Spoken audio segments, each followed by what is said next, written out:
¿Alguna vez has escuchado la típica historia de la casa abandonada de la cuadra? Esa casa descuidada, con las ventanas rotas, la pintura en mal estado y la puerta caída. Desde pequeños sentimos esa extraña sensación al pasar por esa incómoda casa que en las noches se escuchan toda clase de ruidos estremecedores que te dejan la piel de gallina. Estas casas abandonadas comúnmente tienen una historia perturbadora, crímenes que, a pesar de que hayan pasado los años, aún se puede sentir los rezagos en el ambiente. Quédate y juntos conoceremos algunas de las casas más aterradoras de los últimos tiempos.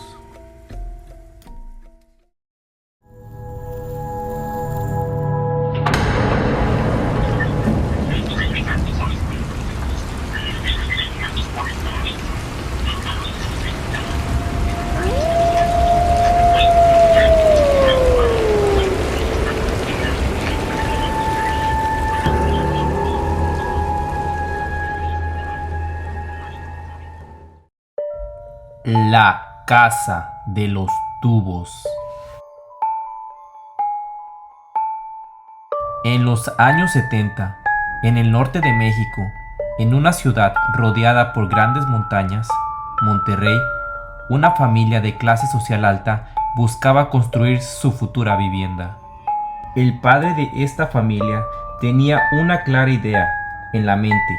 Esta idea era crear una casa con rampas y accesos fáciles de cruzar para una persona con discapacidad para caminar.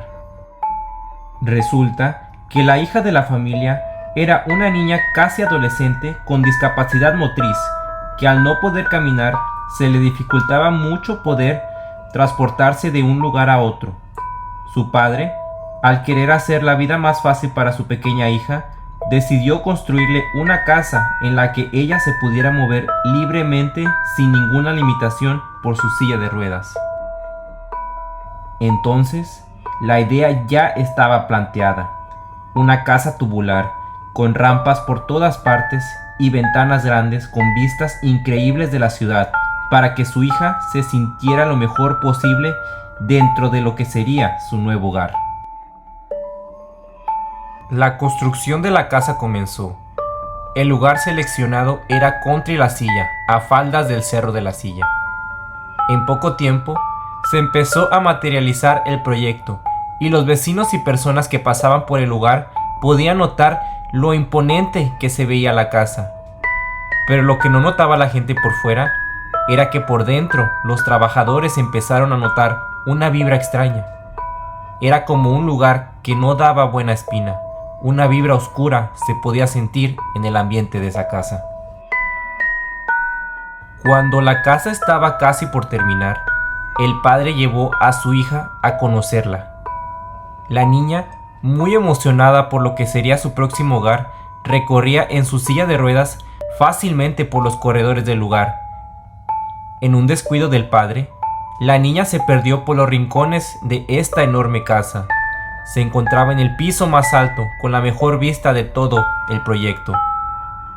De un segundo a otro, se escuchó un golpe estremecedor desde fuera de la casa, como si un costal hubiese caído desde el piso más alto.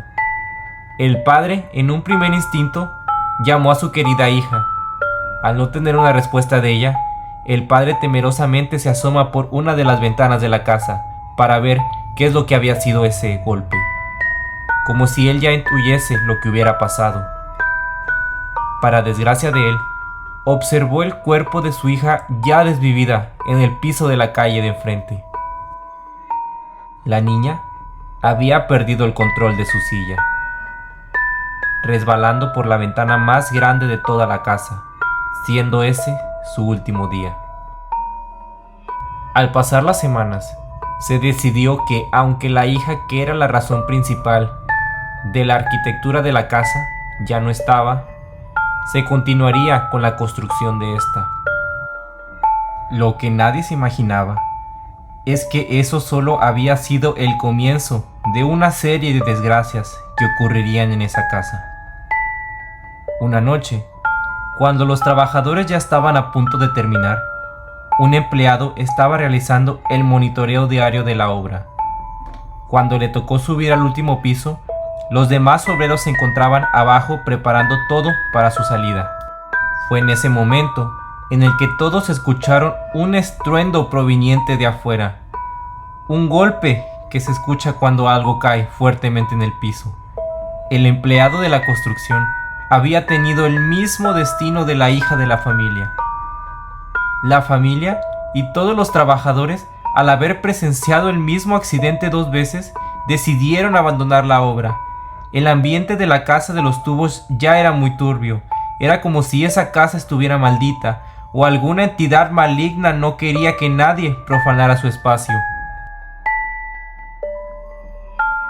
La casa de los tubos quedó abandonada por muchos años.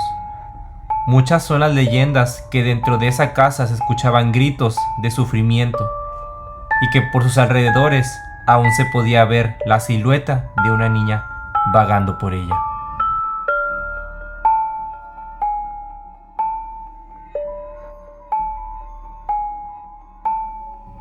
Casa de la tía Toña.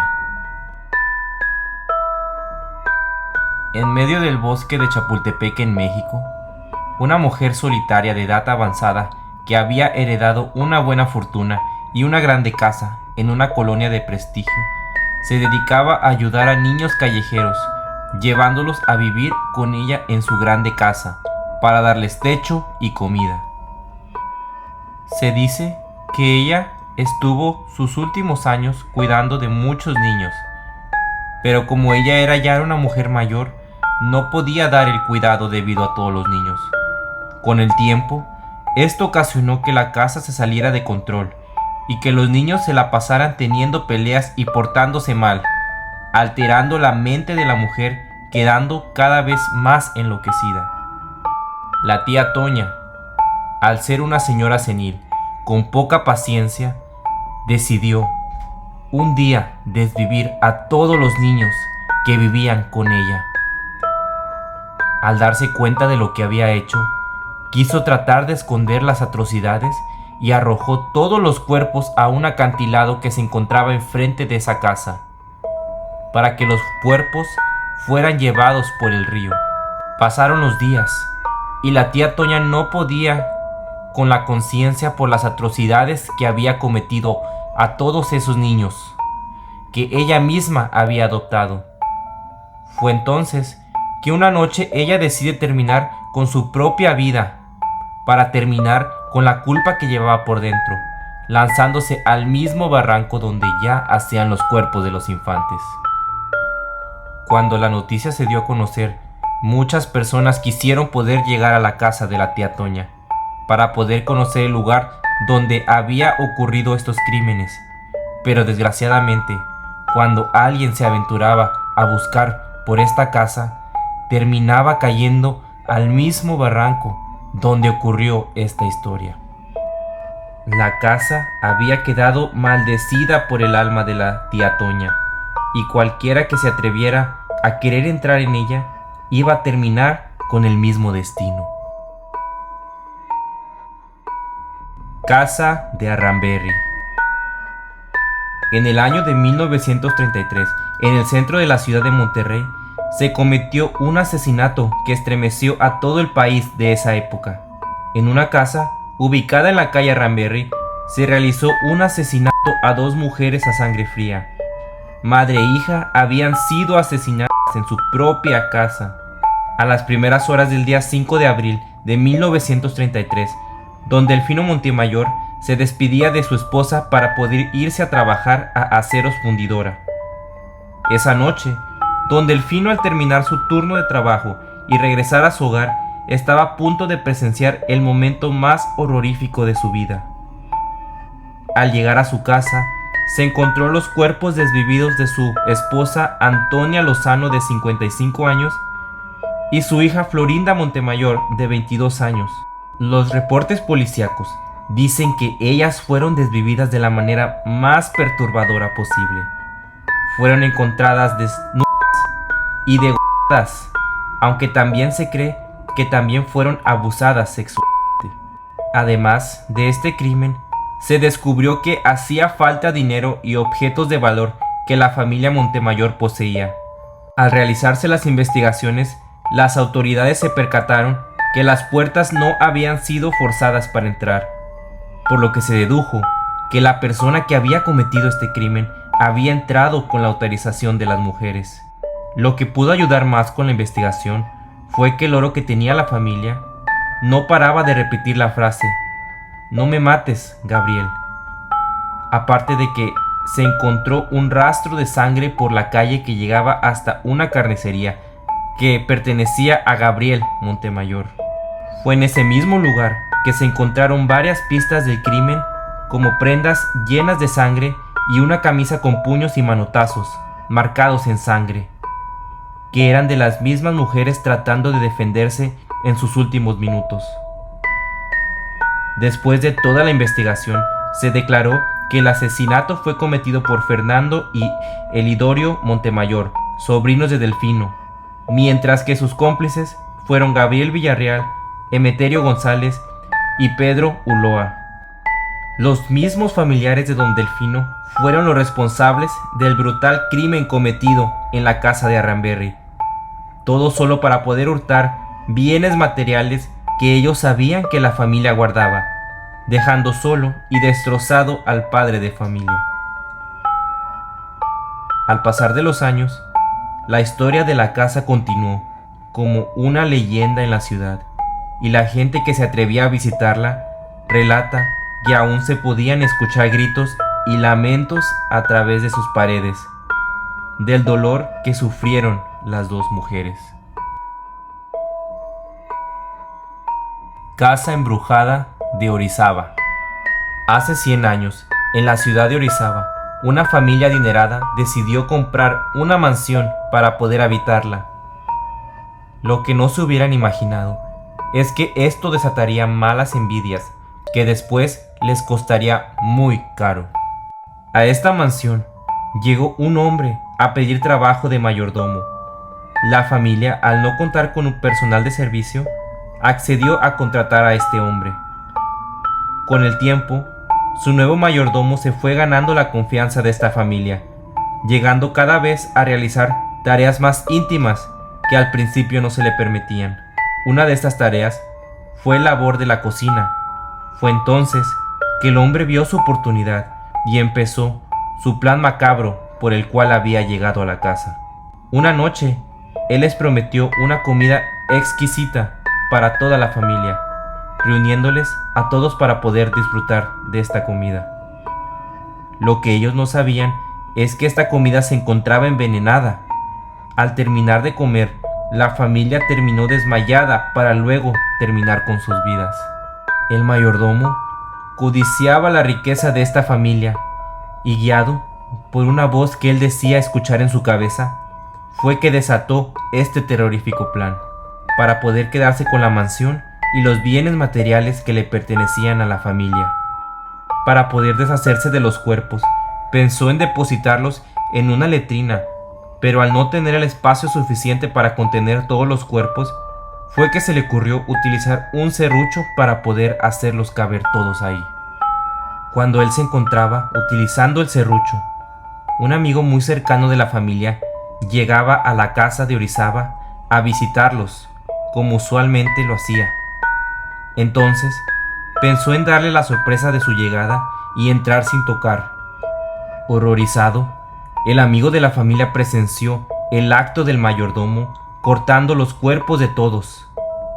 El mayordomo solo repetía la frase: "Te dije que no iban a caber ahí.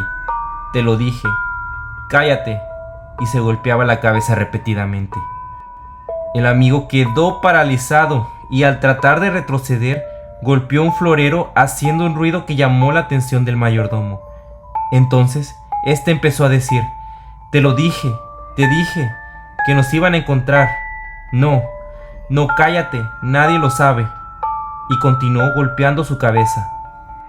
Después de unos minutos, él ignoró la presencia de la persona que creyó haber visto y continuó haciendo su labor con los cuerpos. Entonces, el amigo aprovechó la oportunidad y huyó. Cuando el mayordomo lanzó los cuerpos a la letrina, al no soportar la culpa y las voces de su cabeza, tomó un puñal y lo introdujo en su propia cabeza, cayendo igual en la letrina. Al otro día, las autoridades presenció lo ocurrido y decidieron ocultar toda evidencia. Rellenaron y taparon el hueco de la fosa y confiscaron los muebles.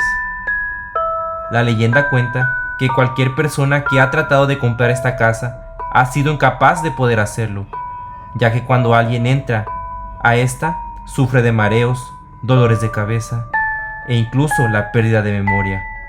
Simplemente terminan fuera de esta casa sin recordar cómo fue.